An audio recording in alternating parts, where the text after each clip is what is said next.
All right, building off of the topic that came up at the end of the previous video, we're just going to keep right on going, talking about oscillators. This is something that I expect to be review from physics, actually, like physics 140, not anything super crazy, looking at masses on springs and that kind of stuff. I want to establish some terminology, but also express things in the language of differential equations, just so that we're all on the same page for then finally applying this stuff to material systems, looking at how molecules vibrate and looking at how sound moves through solids and that kind of stuff. That's where we're going with this.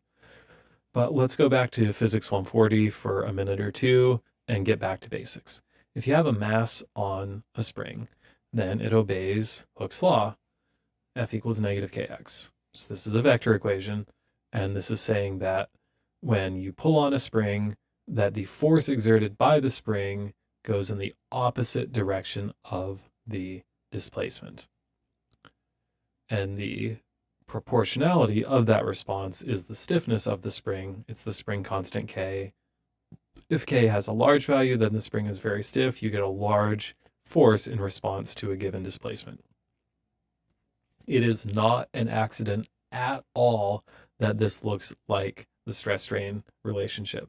It's almost exactly the same thing. The minus sign has disappeared, but the relationship here of a load is applied, there is some change in size, in shape, in length that happens, and that there's a number connecting these things that is the stiffness of the system, it is completely the same idea.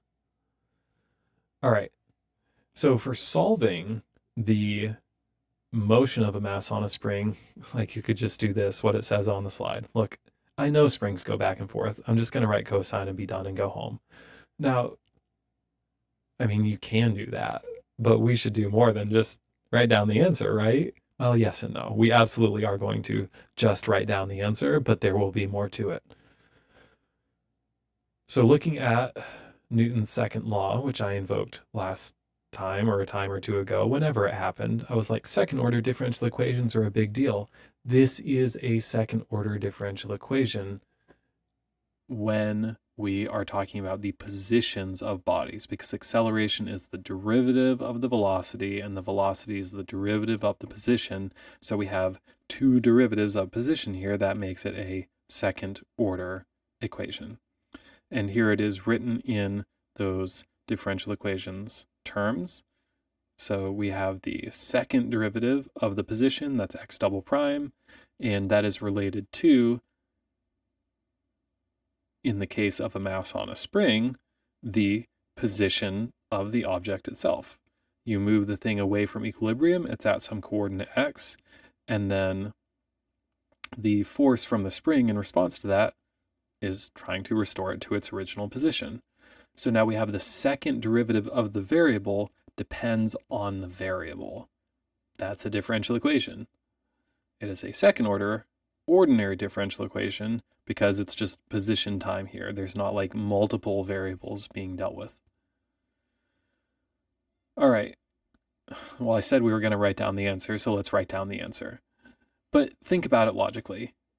Physically, the intuition of, well, it should be a cosine. Yeah, of course, that's absolutely correct. You know, cosine goes back and forth, springs go back and forth, guess cosine. But you can and should think about it mathematically as well. We're going to take two derivatives, right? Two derivatives, x double prime, and we are going to get back negative the original function when we take two derivatives. So what function is that? Cosine, great. There is another one. You're like, ha ha ha, it's sine. Yeah, I know it's sine. Sine and cosine are the same thing. It's just a phase shift between them. I mean, a different kind of function that is not a trig function. What's another function that when we take two derivatives, we get the same thing back, but negative? Well, guess we'll never find out. See you in the next one. Not JK. Let's continue adding eigen to other words and see where that leads us. So we're going to do something to a function. In this case, the something is taking a couple derivatives, but we're going to operate on a function with some change and get that same function back in response with a new coefficient. Well, that sounds a lot like all of this eigen business, right? The eigenvector was the vector that, when the matrix multiplied onto it, gave you back the same vector with a coefficient. And now we're talking about a function where you apply some other action to that function and you get back the same function. This is an eigenfunction of that operation. For example, this is why we love the exponential, because the exponential is the eigenfunction of the derivative operator. This is starting to sound very fancy, right? This is like, whoa, it's like real math, man. You feel smart when you say these things. Give it a try. It might feel good. You might like it. So, yeah, the derivative operator has an eigenfunction, because when you take derivative of e to the ax, then you get a times e to the ax, coefficient times the original function. And that means that if we're continuing to looking, wow, words.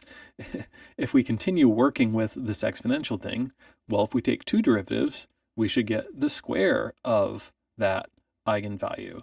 We should get a times e to the ax, a squared. All right, fine, not controversial. If only we knew how to square a number and get a negative result. Man, that would be so convenient, because that would solve the original equation.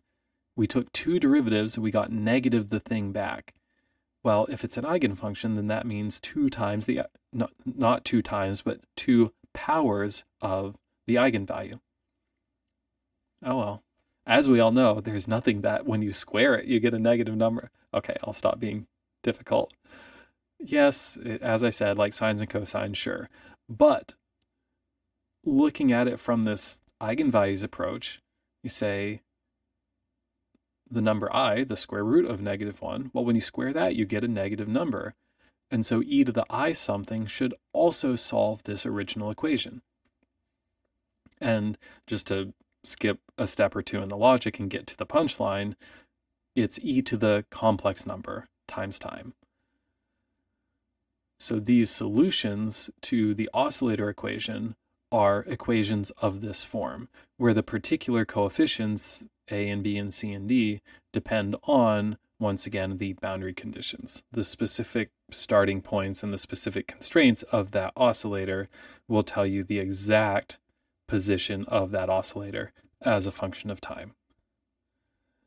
But it comes about because we've seen that when you take derivatives of exponential, you pull out those eigenvalues as coefficients, and when you square the imaginary part, you get a negative number, and that was the original setup for the whole equation.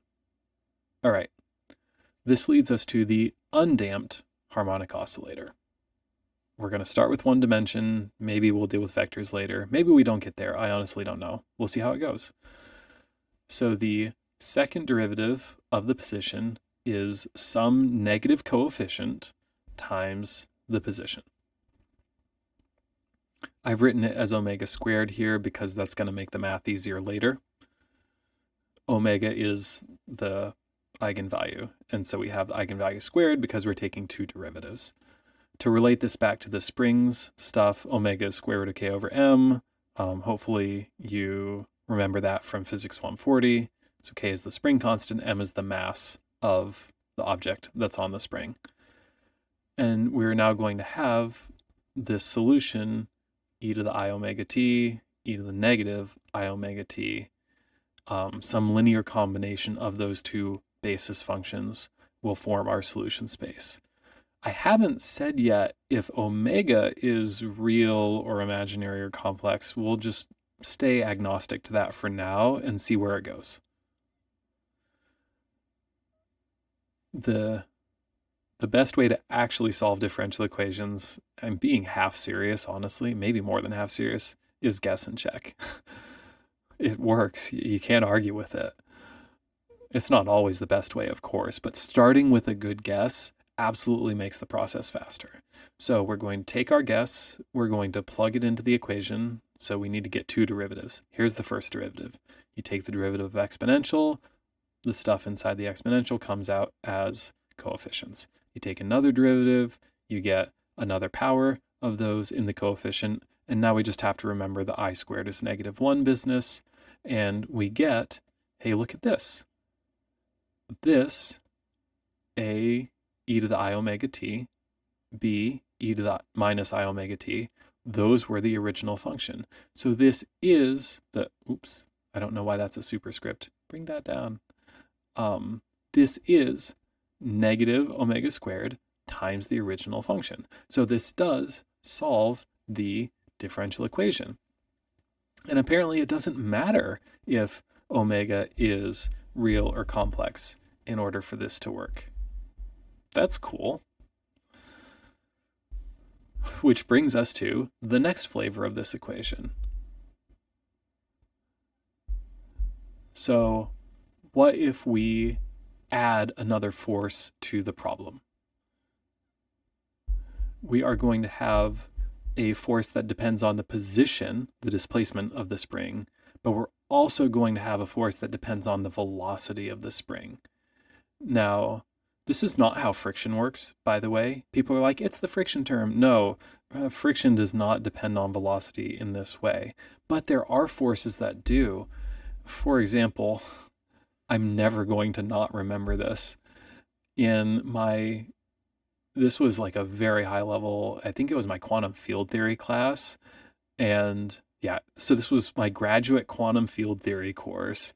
We're doing like relativistic quantum mechanics, and we get this homework problem where the instructor is like, so imagine you have an electron moving through peanut butter. And we're like, what is going on here? But the point of the problem was that the viscosity of peanut butter makes it so that it resists motion in direct proportion to the velocity of the motion through the peanut butter. This is what a lot of viscous fluids do, is they have this proportional response between motion and resistance. So anyway, so we have a spring, the spring is in a jar of peanut butter, and now we have these two forces acting, where we have the spring trying to pull it back to equilibrium, but the damping force is opposing any motion at all. So the spring wants to make it move back to home, but the peanut butter makes it want to not move. And now you have this competition between these two effects. Well, we write it as a differential equation, just moving all the stuff to the left side and then equals 0 for simplicity's sake. So we have our force, our total force, mass times acceleration, we have our damping term, and we have our spring term.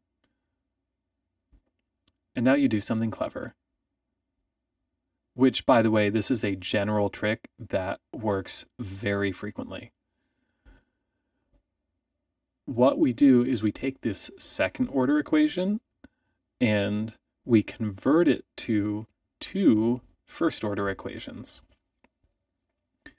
So this is again that like conservation of difficulty thing I invoked in the last class, where we are making the problem easier, that's why we do it, but we're not reducing the total number of things that have to be solved for. We're just changing which things we solve for to make it easier to find them individually. The total number of unknowns doesn't change, but how we get them can be more efficient. And this is where we get to connect to the previous content and do all of this eigenvalue business, is to say, okay, well, if I have a second order equation, I can turn it into two first order equations. I haven't shown how to do that yet. We're going there. And then once you have first order equations, you're like, oh yes, eigenvalues. Now I just have to do algebra.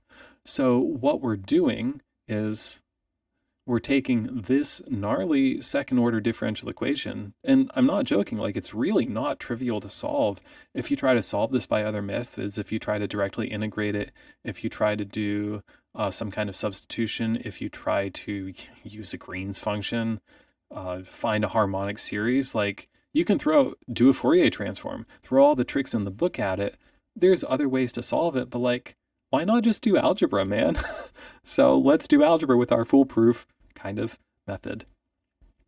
Now, what makes it foolproof, I did mention this in the video, but like you have to look at the determinant of that coefficient matrix to make sure it's a viable approach. But anyway, so we have our second order equation. What we're going to do is to define a new variable. We're going to define a variable y that is the derivative of x. So this will be, in our time-dependent oscillator example, this will be the time derivative of our variable x. And now you can then write the equation first derivative of y equals negative ay minus bx. So that is taking the original equation up top, but substituting in y for x prime, and then y prime for x double prime. So it's just defining a new variable. And then once you do this, now you have two linear coupled differential equations. X depends on y depends on y and x. Great. So we can use a matrix approach to this. So you write your equation. We define our clever derivative variable. So derivative of x is this new thing y that we've made up. Now you can write this equation. So I've just divided the coefficients, divided everything by m. And now this becomes a vector equation. X prime doesn't depend on x at all. X prime is just equal to 1 times y. So this first row is super nice. It's actually great. And then the second row is y prime is negative k over m times x, that's the first term, negative b over m times y, the second term. So we took this second order differential equation and converted it into an algebraic matrix problem. You do your eigenstuff, write the characteristic equation, take the determinant, solve the characteristic polynomial, plug it into the quadratic formula. There's no reason not to at this point. You use the quadratic formula. You better have this thing memorized. If you don't, I'm going to call your high school math teacher and you're going to get in trouble. So you use the quadratic formula. The discriminant, this might be a term you've forgotten, and it's fine if it is, if you have. So b squared minus 4ac. The nature of this combination of terms, b squared minus 4ac, because it's in a square root, it tells us something really important about the nature of the solutions. If b squared is larger than 4ac, then the discriminant is positive, and we have the square root of a positive number, and so we get real solutions. If b squared equals 4ac, the discriminant is 0, and so then it's just square root of 0, and then our answer is just negative b over 2a. It's a degenerate solution. It counts double because it is both roots of the quadratic equation. Or, and this is where it gets funky, what if b squared is less than 4ac? Well, that means that the number inside the square root is negative, and that means that that term is imaginary, and so your solutions to the quadratic equation are complex numbers. Negative b plus I square root of 4ac minus b squared, and plus or minus I, times that term over 2a.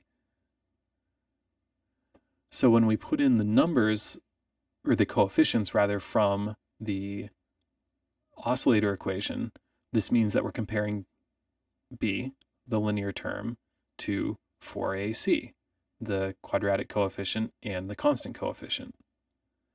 This now starts to tell us physical information about the system, because remember, our eigenvalues, the solutions to this characteristic polynomial, they are what go inside the exponential to say how the variable changes with time. It's e to the negative eigenvalue t, or e to the eigenvalue t.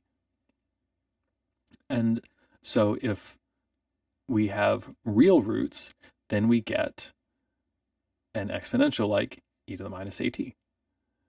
If we have complex eigenvalues, Now we have a complex exponential, and this is going to give us an oscillator.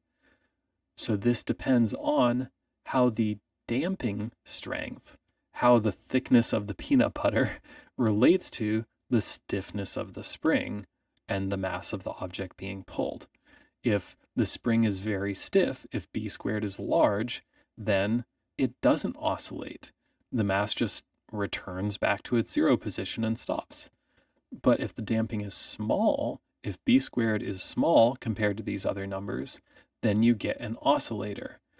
The viscosity, the peanut butter, isn't sucking a bunch of energy out of the system really fast, and so the system can wobble back and forth like we expect masses on springs to do. I think this is what I just said. I predicted my own slide. I'm so smart. To talk about the middle case, the degenerate eigenvalue case, where you just have a single solution, what that is talking about, this is called the critical damping case, and it's not that exciting, honestly. Mathematically, I guess it's interesting, but whatever. I'm not super fussed about it. So the difference between critically damped and overdamped systems is just how quickly they return to zero. It's not that big of a deal.